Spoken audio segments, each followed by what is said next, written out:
구약의 그 히브리어에서 복을 두 가지로 표현을 합니다. 크게 뭐 다른 단어들도 있지만 첫 번째는 바라크라는 복이 있어요.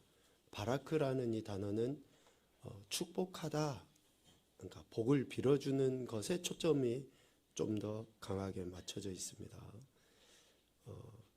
이 단어는 이 바라크라는 말에서 파생된 단어까지 포함을 하면 한 415회 정도 구약 성경에 쓰여졌다 그래요. 축복하다, 또 뭐 무난하다, 뭐 그런 의미들이 있습니다. 그런데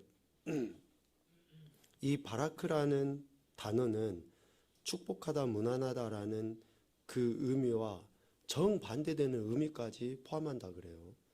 저주하다, 욕되게 하다, 그런 의미가 있다 그래요. 왜 그런 의미가 있는지 뭐 잘 모르겠으나 우리는 축복, 복을 빌어주는 것에 대해서 초점을 맞추는데 좀 묵상을 해보면 그렇죠.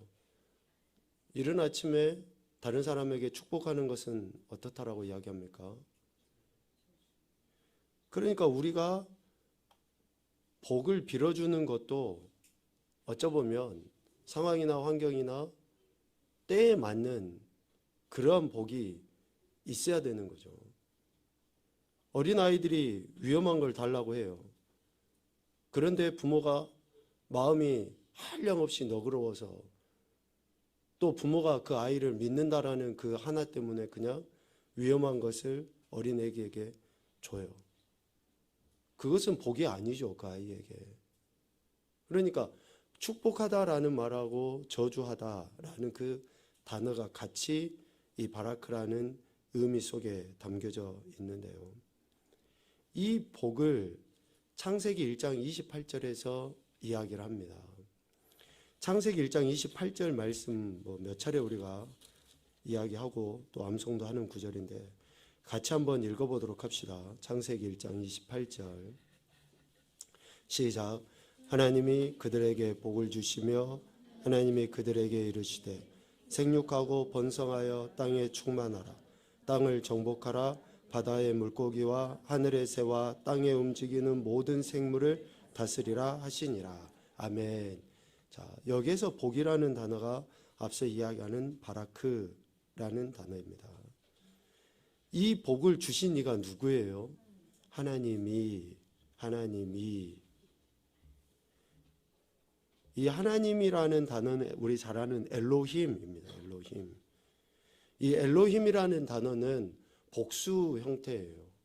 그러니까 굳이 우리가 막 삼위 하나님 설명하지 않아도 엘로힘이라는 이 히브리어 단어 하나만 가지고도 하나님은 복수, 즉 성삼위 하나님 되심을 성경에서는 계속 강조해서 이야기하고 있거든요. 그리고 그 엘로힘 되시는 하나님은 유일하신 하나님을 의미합니다. 그래서 복의 근원은 오직 유일하신 하나님. 우리는 사람에게도 은혜를 얻었다, 입었다, 뭐 사람을 통해서 복을 받았다, 뭐 이런 말을 써요, 그냥 흔히. 그런데 복은 오직 하나님이 우리 인생에게 주시는 거예요, 하나님이. 그러면 하나님께서 주신 복이 뭐냐? 창세기 1장 28절에서 하나님이 우리에게 주신 복을 이렇게 이야기해요. 첫째는 뭡니까? 생육하는 거. 둘째는 번성하는 거. 셋째는 충만하고, 넷째는 정복하고, 다섯째는 다스리는 거. 이것이 복이라고 지금 하나님께서 만드신 피조물, 즉 우리 인생에게 이 복을 주신 거예요. 그러니까 우리 인생이 누리는 그 복은 결국 뭐하고 동일합니까? 사명하고 동일해요. 사명하고. 연세 드신 분들이 또 은퇴하시면서 그런 분들이 하시는 이야기 속에 참 일할 때가 좋더라. 일할 때가. 일하는 것이 복인 줄 알아. 그런 이야기를 하시거든요. 그들이 뭐 일 중독에 걸려서 그런 이야기를 하는 게 아니에요. 연세가 들어가면서 삶을 살아가 보니까 하나님께서 주신 지혜가 뭐예요? 그냥 팅가팅가 노는 게 복이 아니라 하나님께서 처음에 우리 인생을 지으시고 주신 사명, 즉 복, 이것과 같이 생육하고 번성하고 충만하고 정복하고 다스리는 이런 일을 감당하는 것이 진짜 복이더라. 그런데 사람들이 그 복을 이해를 잘 못하는 거죠. 그러니까 안락하게 성나 까딱 안 하고 그냥 쉬면 그게 복 받은 걸로 이야기하고, 내가 땀 흘려서 열심히 일하고 노동을 하면은 어때요? 저 사람은 복을 못 받았다라고 이야기하고. 그런데 하나님께서 우리 인생에게 주신 복은 바로 우리 인생이 누리는 것과 함께 감당해야 될 사명이다 라는 것이죠. 이 복을 누리는 사람들, 즉 사명을 감당하며 살아가는 그 사람들에게 하나님께서는 복을 주십니다. 바라크의 복, 복을 빌어주셔요. 그러니까 그렇게 사명을 감당하고 하나님 주신 그 복 앞에 굴복하는 사람들에게 하나님은 그 사람들의 각각에 맞춰서 복을 하나님이 주신다라고 표현하는데, 우리 입장에서는 그렇게 하나님이 복을 빌어주시는 거죠. 각각에. 그래서 우리는 마땅히 행해야 될 일들, 사명을 각자의 위치에서 성실하게 감당하면 내 분량에 맞게끔 하나님께서 복을 허락하시는 거예요. 이 복을, 즉 사명을 감당하며 살아가기 위해서, 또 누리며 살아가기 위해서 우리는 어떻게 살아가야 됩니까? 아침부터 밤늦게까지 열심히 땅 파고 일하는 것, 당연히 우리 삶의 현장을 기경하는 그러한 수고, 노동 필요합니다.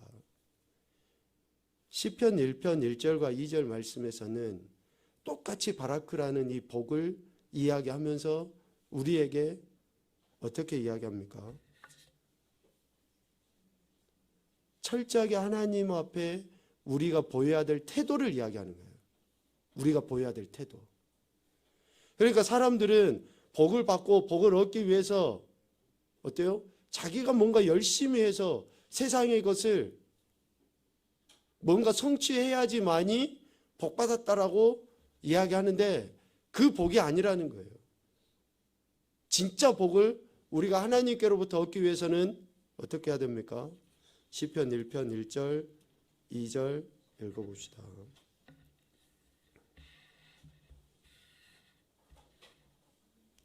시편 1편 1절 2절 같이 보죠. 시작.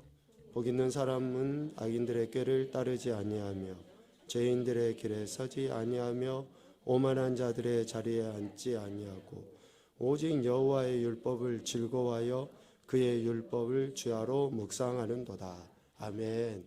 자, 복을 빌어주는 의미, 즉 사명을 우리에게 부여하시고 그 사명을 감당하는 자들에게 하나님이 복을 주시는데, 그 사명을 감당하기 위해서 우리가 어떻게 해야 되는가? 그것은 바로 시편 1편 1절과 2절 말씀을 통해서 우리에게 교훈을 해주시고 있습니다. 자, 여기에서 복 있는 사람은 할 때의 복은 앞서 이야기했던 복의 히브리어를 두 가지로 이야기했죠. 하나는 바라크라고 이야기했고, 이제 말씀드리는 다른 하나는 아샤르예요. 아샤르. 시편 1편 1절에 나와 있는 복은 아샤르의 복입니다. 그러니까 바라크의 복을 받은 인생들, 사명을 부여받은 것 자체가 하나님의 은혜고 복이고 축복이라고 이야기했죠. 그 은혜를 받은 자들은 이 아샤르의 복을, 즉 하나님과의 인격적인 교제 안에서 하나님의 말씀에 순종하는 자들이 얻어 누리는 보상, 이 아샤르예요. 아샤르. 그러니까 하나님이 우리에게 사명을 주시고 사명을 감당하는 자들에게 하나님께서 약속하신 그 실질적인 복, 그것이 아사르입니다. 이 아사르의 복은 어떻게 받아 누릴 수 있습니까? 악인들의 꾀를 따르지 않는 걸로, 죄인들의 길에 서지 않는 것으로, 오만한 자들의 자리에 앉지 않는 것으로, 더 나아가서 여호와의 율법을 즐거워해서 주야로 묵상하는 것으로 아사르의 복을 얻어 누릴 수 있게 돼요. 하나님과의 인격적인 교제 안에서, 이 단어는 구약 성경에 한 44회 정도 쓰여졌다 그래요. 44회. 하나님과 친밀한 교제를 나누고 그 말씀에 대한 순종하는 태도를 보인 자들에게 하나님이 보상해 주시는 그 복. 그래서 시편 1편 1절, 2절 말씀에 분명하게 이러한 태도를 취하는 자들이 복을 받아 누린다. 더 나아가서는 하나님 주신 사명을 제대로 감당할 수 있게 된다라고 이야기합니다. 악인들, 죄인들, 오만한 자들, 그들과 구별된 삶을 살 뿐만 아니라 하나님의 법을 즐거워해서 주야로 묵상하는 이런 태도로 아사르의 복을 누리는 자가 하나님께서 주시는 바라크의 복을 얻게 되고, 다른 사람들이 하나님께로부터 이런 바라크의 복을 받을 수 있도록 인도하는 자가 되는 거예요. 그래서 우리가 하나님 말씀이 실질적으로 내 삶의 기준이 되어졌을 때에 우리는 주신 바 사명을 감당하며 다른 사람들이 그러한 복을 받을 수 있는 축복의 통로가 되는 것이다 라고 이야기합니다. 오늘 우리가 읽은 창세기 12장 2절에 나와 있는 이 복은 앞서 이야기하는 바라크의 복을 이야기합니다. 다시 이야기합니다. 아사르의 복을 받아 누리는 자들, 하지 말 것은 하지 말고 해야 될 것을 적극적으로 행하는 자가 하나님으로부터 복을 받죠. 그 복을 받은 자가 이 바라크의 복을 얻게 되는 거예요. 이제 하나님이 실질적으로 그렇게 주시는 거죠. 그러한 자가 축복의 통로가 되는 거예요. 축복의 통로. 그래서 아브라함을 하나님께서 축복의 통로로 지금 말씀하고 계시는 거죠. 하나님이 너로 큰 민족을 이루고 내게 복을 주어 내 이름을 창대하게 하시겠다. 너는 복이 될지라 라고 이야기하시죠. 여기 12장 2절에 두 번 걸쳐 나와 있는 복은 똑같이 바라크라는 단어를 씁니다. 그래서 하나님께서 사명을 주시고 그 사명을 감당하는 것으로 인해서 복을 받고 또 다른 사람들에게 복을 주는 복의 통로, 복의 근원이 되게 되는 것이죠.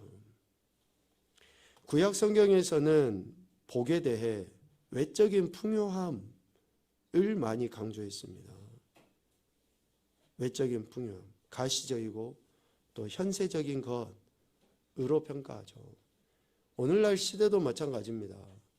사람들이 참 복받았다 그러면 그 복받았다라고 하는 것의 기준을 가시적인 것으로 해요.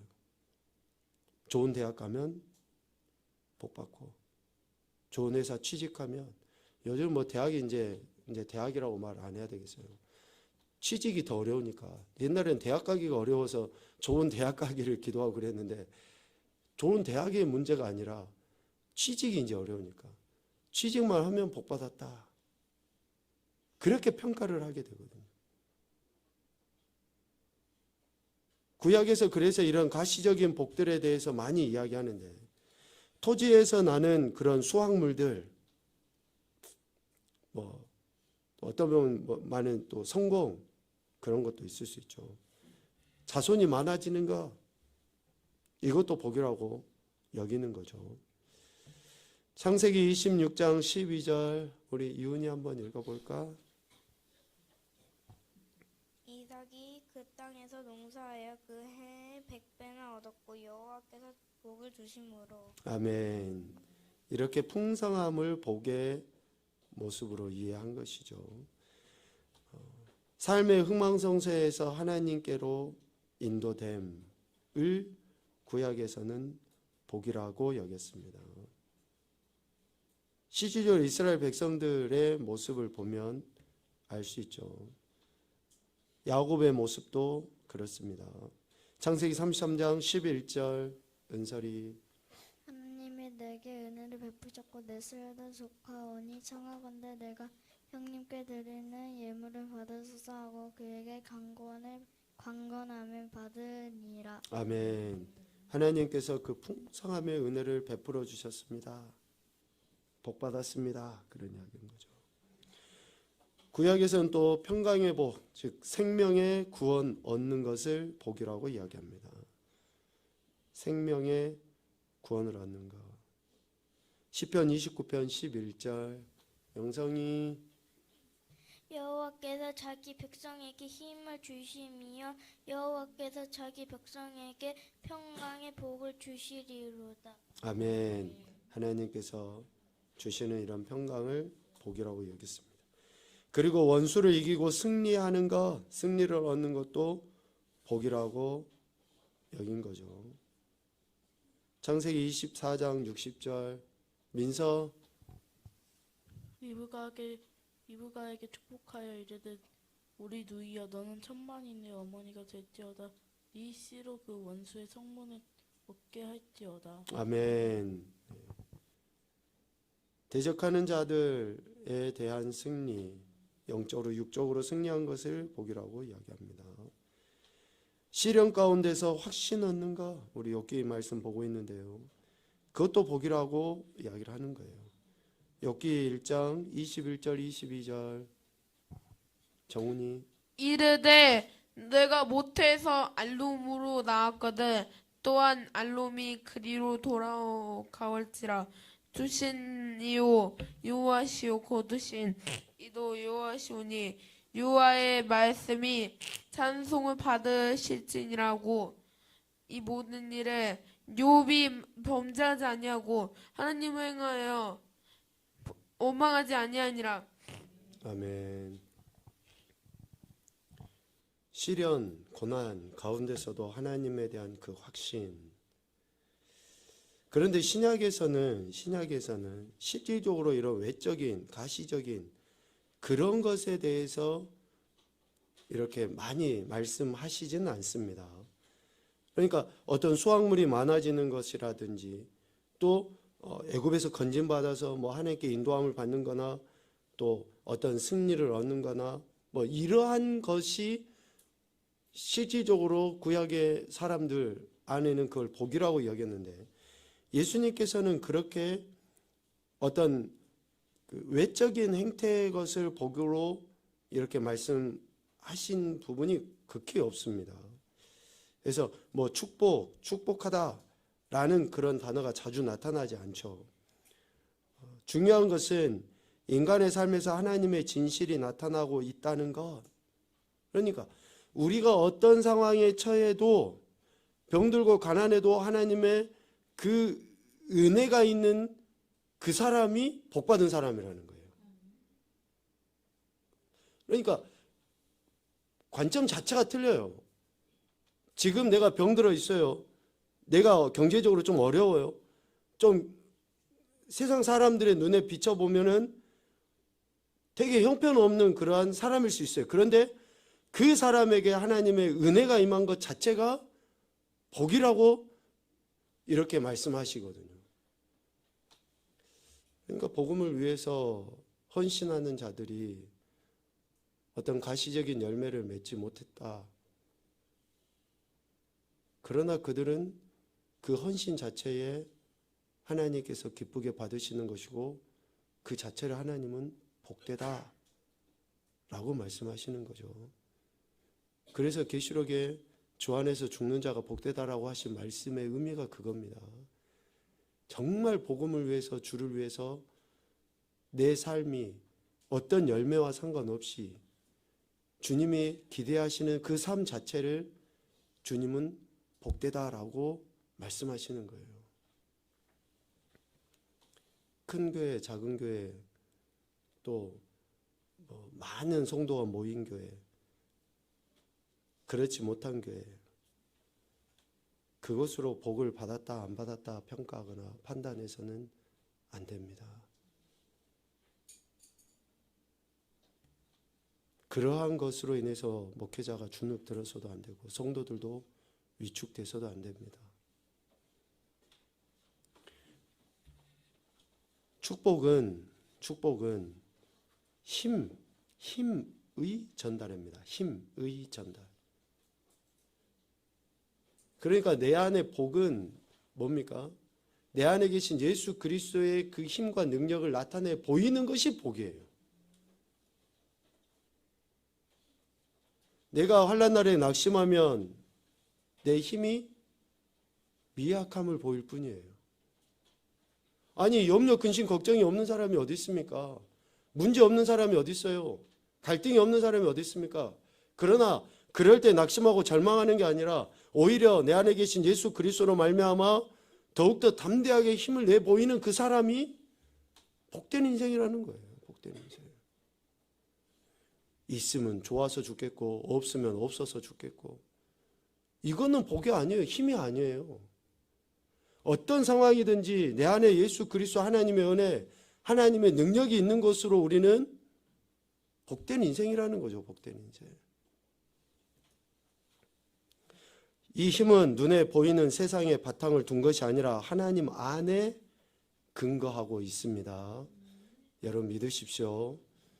이러한 힘, 영적인 능력은 하나님 안에, 말씀 안에, 기도 안에 근거하고 있는 거예요. 그러니까 영적으로 여러분 부요한 자가 되셔야지 됩니다. 영적으로 민감하셔야지 돼요. 하나님께. 그래야지 하나님의 힘을, 능력을 가지고 진짜 복받은 인생으로 살아가죠. 그런데 세상 사람들은 그러지 못하잖아요. 미안하지만 예수님 믿는다고 하는 우리들도 그러지를 못하니까 영향력이 없어요. 힘의 전달이라고 했잖아요. 힘의 전달.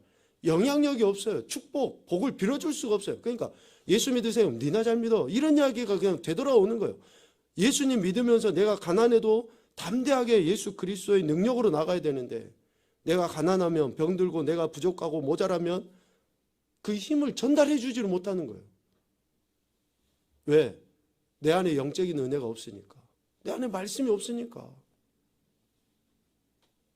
그래서 복은, 신약에서 예수님께서 우리에게 가르쳐 주신 복은 하나님의 은혜를 경험한 자가 그 은혜의 힘을 나타내 보이는 것이 복이라고 이야기를 하는 것입니다. 그래서 축복받은 사람은 하나님의 존전, 하나님 존전에, 그리고 하나님과의 관계 속에서 살아가는 사람이 복받은 사람이에요. 믿습니까? 진짜 복받은 사람은 어떤 사람입니까? 하나님과의 관계 속에서 살아가는 사람. 그래서 시편 1편 1절 2절에 이야기했잖아요. 복 있는 사람이 어떤 사람인가? 주야로 하나님의 말씀을 묵상하는 사람. 그것도 즐거워해서. 시시때때로 하나님 말씀을 읽고 묵상하고 하나님이 내게 하시는 말씀에 귀를 기울여 듣고, 그렇게 하는 사람이 진짜 복받은 사람이라는 거예요. 시작. 여러분 복받은 사람입니까? 항상 하나님 말씀을 생각해 보십시오. 달교 오면 주님의 그 말씀, 송이꿀보다도 단 그 말씀, 얼마나 하나님 말씀이 생각하면 할수록 그 깊이가, 그 말씀에서 보여지는 것들이 열린다니까요. 왜 안 열려요? 머리가 좋아서 안 좋아서의 문제가 아니에요. 하나님께서 한 단어도, 여러분 한 단어만도 계속 생각을 해보세요. 우리 삶에 정확하게 필요한 말씀으로 하나님께서는 우리의 묵상의 범위를 넓혀 가십니다. 그래서 진짜 복은 하나님과의 관계 속에서 살아가는 것이라고 이야기하는데, 이런 복을 어떤 상황에서도 분명히 나타내 보여야 됩니다. 예수님의 제자는 하나님을 적대시하는 권세가 모인 곳에서도, 저주와 미움, 비꼼과 시기가 가득 찬 곳에서도, 또 병과 유혹, 믿음의 의혹과 체념이 만연한 곳에서도 이 힘을, 하나님의 은혜의 능력을 나타내 보여야 돼요. 빨간 줄은 읽어봅시다. 시작. 하나님의 사랑의 힘과 예수 그리스도의 이름으로 도움과 위로를 주며 축복의 말씀을 주어야 합니다. 아멘. 여러분, 왜 중보 기도를 하십니까? 저 사람들 생판 모르고 가보지도 않은 나라고. 왜 우리가 그들을 위해서 기도해요? 내 기도가 뭔데? 한 개인, 인간, 자연인으로서의 나의 기도가 아니라 내 안에 계신 성령님의 도우심을 통해 예수 그리스도의 이름으로 그들에게 복을 빌기 때문에 그것이 능력인 거예요. 지금 당장 안 이루어질 수 있어요. 그러나 그 기도 하나님께서 기억하시고 반드시 하나님의 때에 하나님께서 이루시는 거예요. 그러니까 영혼도 구원하시고 사망과 절망 가운데 있는 자들을 하나님이 실질적으로 그들의 삶을 건져주시는 거죠. 그렇게 해서 오늘 2023년 여기까지 온 거예요. 그 역사가 쭉 이렇게 돼서 어떤 한 사람의 기도로 다른 누군가가 구원받고 불모지에 복음을 가서 전해서 그 땅이 복음화 되어주고, 또 그 땅에서 또 한 사람이 복음을 들고 나가서 복음을 전해서, 그렇게 해서 지금 2023년 오늘까지 온 거라고요. 그러니까 하나님을 적대시하는 사람들이 있다 할지라도, 쭉 그러한 일들이 만연해 있는 장소라 할지라도 여전히 우리는 예수 그리스도의 말씀 의지해서 하나님의 이름, 주님의 이름, 능력으로 복을 증거해야 한다는 것이죠. 생활과 신앙 문제에서 내가 하나님의 뜻대로 행하고자 할 때, 내가 하나님께서 나에게 정하신 사명을 감당하기 위하여 준비와 능력이 필요할 때, 죄와 구속으로부터 의식적으로 나를 분리하고자 할 때, 어지럽혀진 관계를 정리하고자 할 때, 나의 능력과 힘, 시간 그리고 돈과 함께 나를 드리고자 할 때, 그러니까 우리가 하나님께 어떤 헌신을 하고자 할 때, 그때 하나님이 또 역사하셔서 복을 주십니다. 오랜만에 한번 해볼까요? 신앙은 결단이 먼저 나옵니다. 신앙은, 기도는, 아멘. 우리가 결단하고 나가잖아요. 그러면 내가 하나님이 내게 주신 능력이 지금 수치적으로 뭔지 모르겠어요. 내가 어떤 은사가 있는지 잘 모르겠어요. 그런데 주님이 내게 하신 그 말씀에 순종해서 첫 발을 내딛고 나가면 그 은혜의 능력이 그때 비로소 나타나요. 우리가 가진 은사가 뭔지 잘 모르겠어요. 그런데 하나님이 우리 안에 감동을 주시잖아요. 그러면 그 감동을 주신 것에 우리가 순종하고 나갈 때에 비로소 그때 내 은사가 이거구나 라고 확신을 하게 되고 입증을 하게 돼요. 이런 말이 있더라고요. 은혜, 즉 감동은 첫 번째 것을 선택을 하고, 감정은 첫 번째 것이 아니라 두 번째 것을 선택하라라는 이야기가 있더라고요. 여러분들 안에 하나님 주신 은혜는 첫 번째 순종해야지, 그 첫 번째 순종하지 못하면 어때요?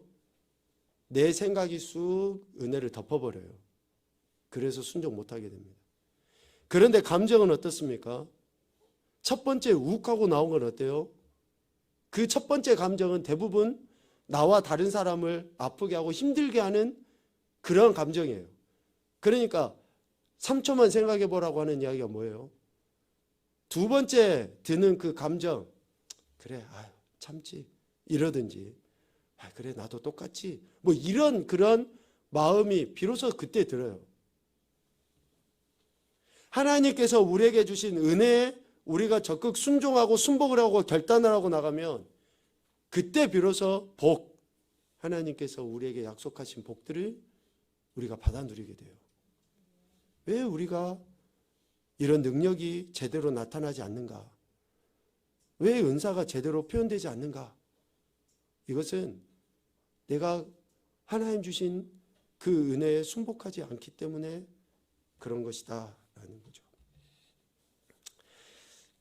마지막 축복하는 사람 같이 읽어봅시다. 축복하는 사람은 축복받은 사람을 하나님의 보호와 능력 아래 있게 합니다.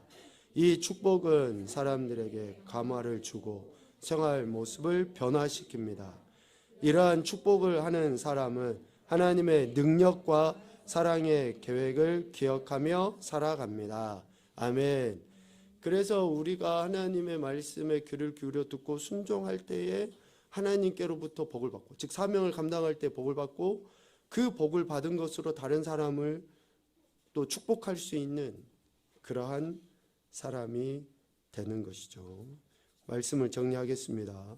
앞서 이야기했던 그 바라크의 복, 그 사명 감당함이라고 할 수 있죠. 그리고 또 아샤르의 복, 하나님과의 친밀한 교제 안에서 실질적으로 얻어 누리는 그 복. 결국 이 복은 하나님께로부터 와서 우리 사람에게, 그리고 또 다른 사람에게 나타나 보여져야지 돼요. 그것이 진정한 복입니다. 하나님께로부터 받은 은혜가 나를 통해서 다른 사람들에게 나타나지고 선한 영향력으로 끼쳐지는 것. 여러분, 얼마나 우리가 그런 진짜 복받은 자로서 선한 영향력을 끼치고 있는가. 시기적으로 뭐 전도 뭐 이렇게 이야기하는데 진짜 그런 전도가 이루어져 가고 있는가. 정말 신중하게 우리가 고민해 봐야 될 부분이 아닌가라는 생각을 합니다. 오늘 하나님께서 저와 여러분에게 주신 사명이 있고요. 이 사명을 감당함으로 말미암아 우리는 더 큰 은혜를 누리며 살아가게 된 것입니다. 이 은혜를 잊지 마시고 복받은 자로서 다른 연약한 지체들을 위해서 기도하시고 또 그들이 하나님 앞에 나와 복 받아 누릴 수 있도록 그런 축복의 통로 사명을 잘 감당하는 우리 모든 믿음의 지체들의 삶이 되시기를 주님의 이름으로 축복합니다. 아멘.